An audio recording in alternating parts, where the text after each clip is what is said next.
हिस्सा है, इन्हीं से मुक्ति का द्वार होके जाता है। जरूरी नहीं है कि नित्य नियम कोई भी कार्य किया जाए, लेकिन जब आप संपूर्ण हो जाएंगे तो नित्य नियम भोग और संभोग करते रहेंगे तो निरंतर जीवन का एहसास होगा। इसका अर्थ ये नहीं है जो आज आपको समझाया जा रहा है कि जीवन में ब्रह्मचर्य कीजिए। ब्रह्मचर्य अगर पशु पक्षी यहाँ तक कि हमारे खाने पीने की चीजें जो हैं वह भी अपना लें तो इस संसार की अर्थव्यवस्था ही बिगड़ जाएगी, संतुलन ही बिगड़ जाएगा। ब्रह्मचर्य जरूरी है साधक के लिए, लेकिन अगर मन में कोई इच्छा बाकी रह गई तो मुक्ति के द्वार खोलते ही नहीं। जब तक आप शून्य नहीं होंगे, जब तक आप भर के और शून्य नहीं हो जाते, इस संसार में जिसके लिए कार्य के लिए आपको भेजा गया है वह कार्य कीजिए, अन्यथा आपको मुक्ति के द्वार नहीं मिलेगा। ज्यादातर आपको ये समझाया जाता है कि आप साधु बन जाएंगे। साधु वह बनता है जो घर से परेशान होता है या घर वालों से या किसी चीज से परेशान, तो ब्रह्मचर्य, लेकिन उसका ब्रह्मचर्य भी नहीं रहता, अंदर ही अंदर कलसता रहता है। जब तक आप उस चीज का स्वाद न चख लें तो आप कैसे कह सकते हैं कि मिर्ची कड़वी है या मीठी है।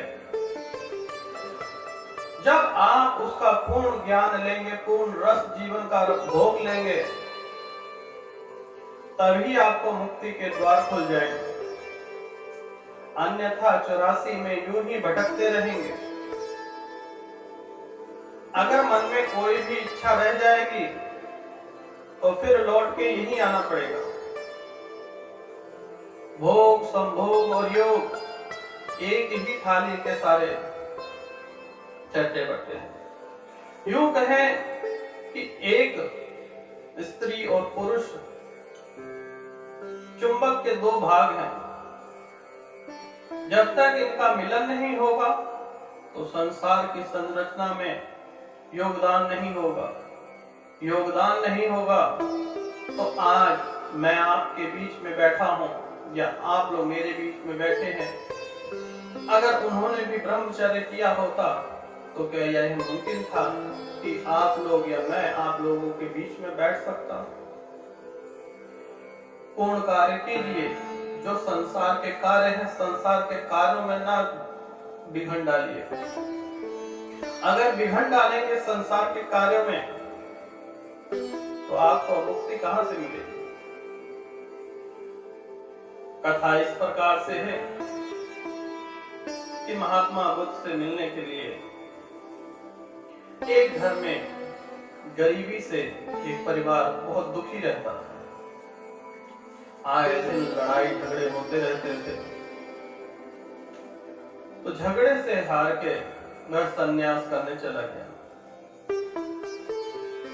लेकिन उसके मन में जो है शांति कभी ना। तब एक दिन उसे महात्मा बुद्ध ने भेजा, जाओ पानी लेके आओ। जब वह पानी लेने गया तो वहां पे कीचड़ था। कीचड़ को जब देखा तो उसकी इच्छा ना हुई कि इसमें पानी भरा जाए तो पिएंगे कैसे। वह लौट के आया, वो महात्मा बुद्ध से कहने लगा, महात्मा जी इस जल का पानी बहुत गंदा है। महात्मा बुद्ध ने कहा फिर से जाइए और पानी लेके आए। वह दोबारा गया तो क्या देखता है पानी बिल्कुल साफ हो चुका है। पानी लाया, किया, तब महात्मा जी के पास बैठा तो महात्मा जी कहते हैं, गौतम बुद्ध कहते हैं कि जिस प्रकार से तुमने अपना घर गृहस्थ छोड़ा है, वह एक कीचड़ के समान, एक गुस्से के समान छोड़ा। अगर स्थिरता शांति के भाव से देखोगे तुम्हें नजर आएगा। जब उसने शांति से अपने घर परिवार के बारे में सोचा कि आज मेरे बीवी हैं, बच्चे हैं, तो मेरा जीवन सन्यासी कैसे हो सकता, तो वह लौट के पूर्णतः इस संसार में फिर से आ गया।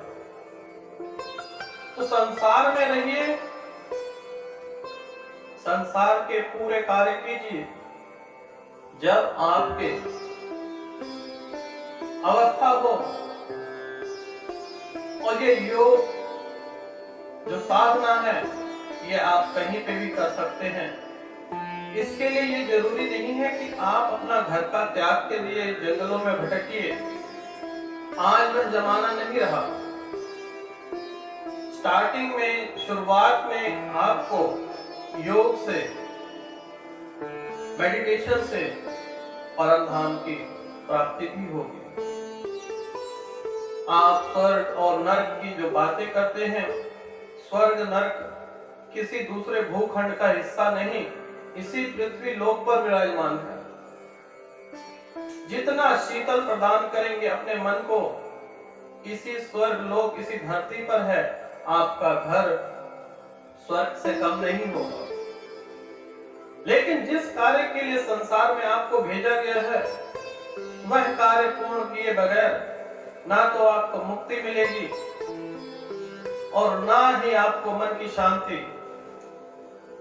दुनिया वालों के कहने पे मत चलिए, दुनिया वाले क्या कहेंगे।